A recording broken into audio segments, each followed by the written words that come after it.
Halo para warga, hari ini kita mau sharing ya, sharing experience, owning experience dari BMW E30 M40 tahun 1991. Jadi lebih kurang mobil ini gue udah punya hampir tahun masuk kedua ya, tahun kedua ini. Nah, nanti gue mau ceritain apa aja sih kendalanya dari punya mobil ini, masalah-masalah, problemnya ada apa aja sih. Nah, kita coba masuk dulu yuk dalam. Kebetulan nih interiornya udah rapi ya, interiornya udah rapi.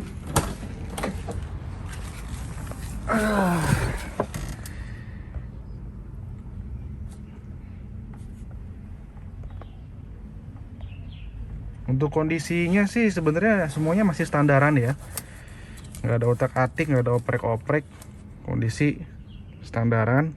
Paling ganti setir, radio juga yang lamanya udah nggak ada, udah ganti. Sisanya ya biasa-biasa aja ya. Untuk ini joknya nih udah ganti, retrim pakai bludru juga. Masih banyak di pasaran yang jualnya ori, cuman kalau buat gua ori itu banyak kan udah rusak ya. Kalaupun yang nggak rusak mahal biasanya. Sedangkan jok ya buat gua sih biasa-biasa aja, penting-penting nggak penting. Kita coba nyalain mobilnya. Oke. Sensor semua masih fungsi.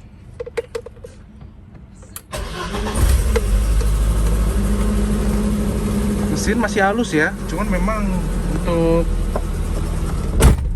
mobil BMW 30 ini cenderung mesinnya berisik ya di dalam. AC juga masih dingin.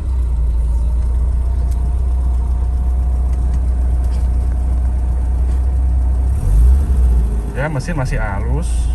Ini kilometernya kalau yang gue punya sih udah 270.000 ya, sampai udah mati nggak gerak lagi. Cuman selama ini dirawat sih, dipakai masih enak nih mobil buat hari-hari, masih nyaman. Asal ya AC sih harus dingin, wajib ya. Nah, dulu ini handle nih banyak seringnya patah. Nah, ini bisa diakalinnya sih nggak susah, cuman obeng-obengan aja di sini. Nah, bisa nih suka kendor nih, banyak kan kendor cepot. Atau hal lain biasanya.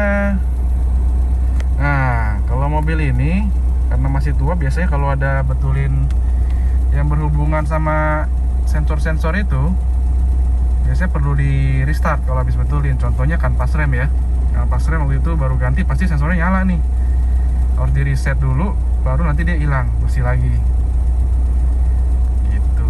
Nah, kita lihat dulu yuk ke bagian mesinnya yuk. Ini kan mesinnya kebetulan mukanya nggak ada yang di sini, mukanya dari situ, dari bawah situ. Yuk kita coba puterin dulu ya. Oke.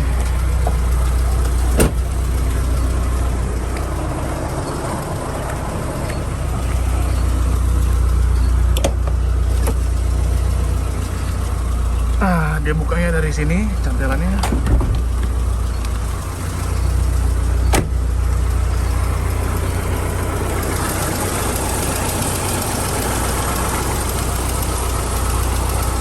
Oke, ini bagian dalam mesinnya.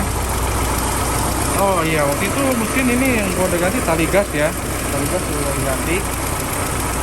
Nah, ini untuk power steering, cairan power steering ya, oil power steering.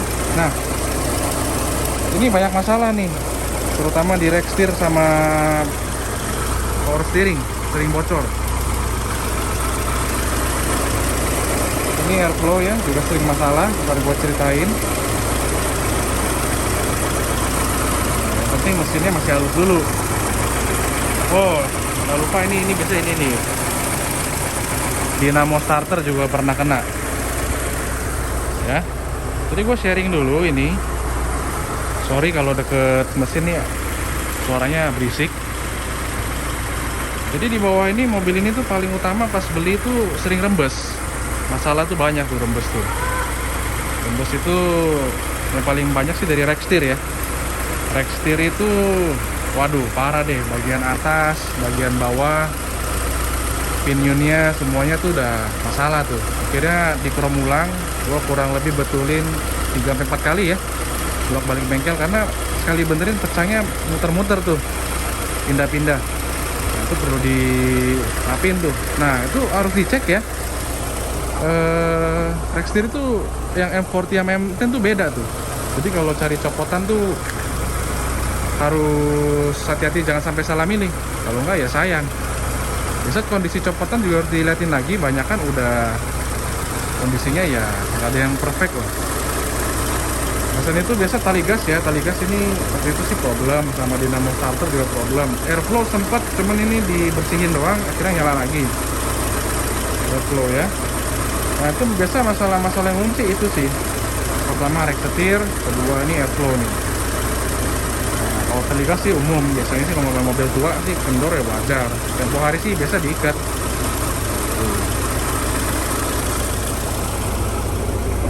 Nah ini tutupnya jangan dibanting, jadi kalau tutupnya tinggal didorong aja. Nah cakep. Velg juga ya pakai yang bottle cap. Kalau gue sih sukanya yang ini karena jadi original looknya jadi keluaran pabrik. Yoi ya. Bagasinya sama ini standar juga sih, nggak terlalu besar. Bagasinya biasa aja. Oh ini banyak yang rusak nih. Nah kalau ini ngakalinnya pakai magnet. Waduh, magnet kuat. Ini makanya pakai magnet nih. Biasa sih ada yang di sini ini udah copot juga nih. Jadi kalau pakai magnet tinggal blep gitu. Ini susah nih, rapinnya udah nggak ada soalnya. Nah ini emblem kalau gua udah ganti ya. Banyak kan juga yang udah rusak. Kita lihat dalamnya. Ya biasalah ya. Lumayan gede sih. Ya, ini tangan nih. Ya lumayan lah. Dua koper kecil sih masuk loh. Mobilnya sih sama ini fun ya. Nah kita coba nanti buat rasa drivingnya kayak gimana. Selain itu kalau dari dalam sih yang sering problem ini nih, paling pasti ini problem nih power window. Nggak ada yang bisa nyala, udah rapi-rapiin berapa kali juga ribet. Ya ini juga ada tampilan doang ya, nggak ada yang fungsi ya, udah dimatiin semua. AC cuma bisa dingin doang. Ini pajangan aja jadinya. Ya overall kayak gitu sih. Nanti coba yuk kita lihat kalau dibawa kayak gimana. Oke, jadi ini kalau dibawa nyetir ya. Kalau dibawa hari-hari sih sebenarnya ini enak ya. Termasuk masih enak buat mobil tahun 90-an. Cuman karena kalau gue sih jarang dibawa setiap hari. Takutnya banyak ngerembet masalah, namanya mobil tua ya. Jadi kadang-kadang dipakai sih banyak kan cuman weekend aja, Sabtu Minggu. Atau kadang-kadang sih buat kerja ya sesekali aja sih. Jadi overall sih ini mobil sih memang mantep lah kalau masih dibawa dipakai buat sampai tahun sekarang gini ya. Ini buat dibawa aja mesin masih halus.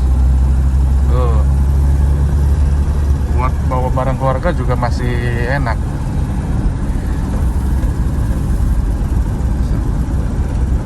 Ini kendalanya susahnya cuma ini aja sih.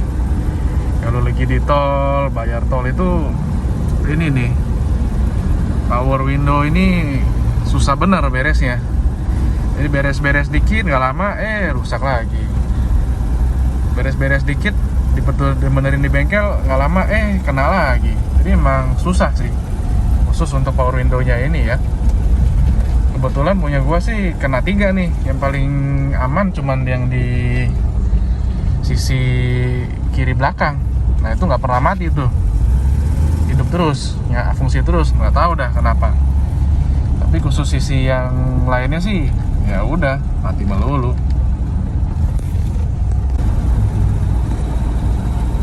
Sering hati-hati di sini untuk ngecek ini ya, kondisi temperatur mobil ini ya. Soalnya mobil ini kalau nggak diperhatiin bisa tiba-tiba panas gitu. Jadi pernah sekali ada selang bocor kalau kondisinya udah di tengah-tengah. Kalau ini kan dia belum di tengah-tengah nih, masih agak cenderung ke arah dingin. Kalau dari tengah-tengah tuh udah harus dicek. Kalau enggak nanti bahaya gitu, bisa tiba-tiba mogok di jalan, overheat. Jadi banyak sering pantau ini, kalau nggak salah sih banyak yang sering rusak ininya ya. Jadi kalau udah biasa rusak sih digetok ya. Kalau menurut gua sih mendingan ini dinyalain, dibetulin, soalnya krusial ya mesin ya, daripada nanti jalan udah enak-enak di tengah jalan kena ke mesin malah kenanya mahal gitu. Untuk bensinnya sendiri sih selama ini pakai ya normal lah ya, nggak terlalu boros, nggak terlalu irit ya, biasa aja lah. Kalau pakai sekarang sih buat hari-hari oke. Gitu. Buat tarikannya ini juga masih ngebut ya, bisa narik. Masih yoi ya kalau di jalan digeber di tol juga. Cuman seperti yang gue bilang tadi, yang mendingan kalau dibawa ngebut pun jangan dibawa terlalu ngebut juga. Namanya mobil tua yang ngiri nyawa ya. Sisa-sisanya sih ya standar aja sih, fasilitasnya juga nggak banyak. Nah ini mobil yang penting AC dingin ya. Kalau AC-nya dingin sih semua mobil mau tua baru juga pasti enak. Untuk entertainment, radionya juga yang gue punya sih udah ganti. Jadi ya buat musik ya standar lah gitu.